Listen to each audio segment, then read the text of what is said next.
On passe à l'exercice suivant.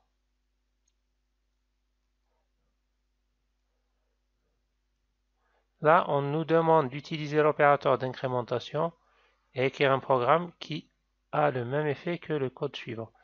Ici, je déclare deux variables a et b, j'initialise b à 1 et j'écris que a est égal à 5 plus b plus plus. Là, cet exercice a pour but de bien comprendre l'incrémentation postfixée et préfixée. Postfixée quand le plus plus vient avant, pardon, postfixée quand le plus plus vient après et préfixée quand le plus plus vient avant. On va faire le calcul. A n'est pas initialisé, B vaut 1, A va recevoir 5 plus B.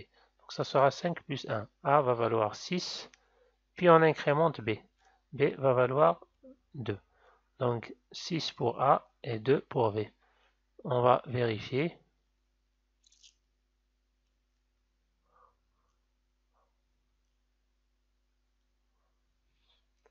Effectivement, sauf qu'ici on a utilisé l'incrémentation. Donc on va écrire tout simplement que B est égal à B plus 1. On recompile.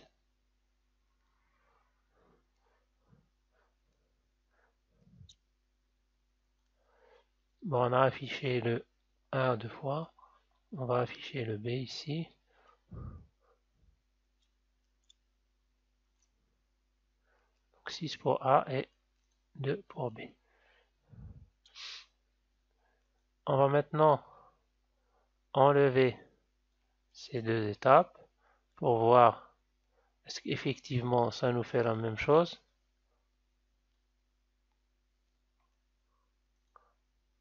Et on va commenter ces deux lignes.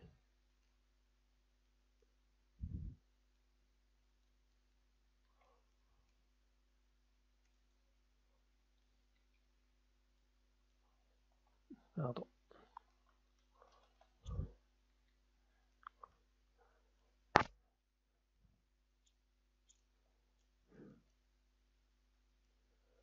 Effectivement, 6 pour A et 2 pour B.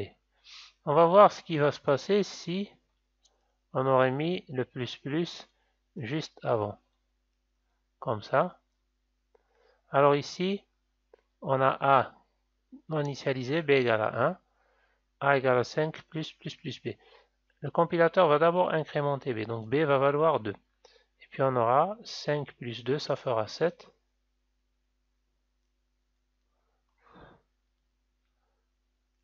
À la différence, l'incrémentation se fait avant l'affectation. On va tester ça.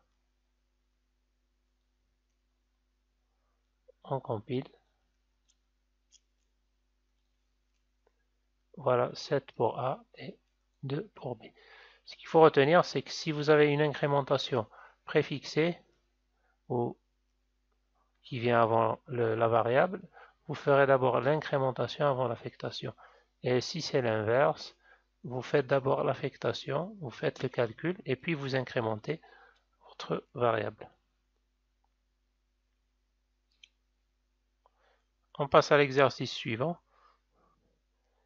Un autre exercice sur l'incrémentation. Sans utiliser l'opérateur plus plus, on nous demande d'écrire un programme qui fait ce qu'on vient de voir ici. En fait, on vient de le réaliser et de le tester. L'exercice 6 a déjà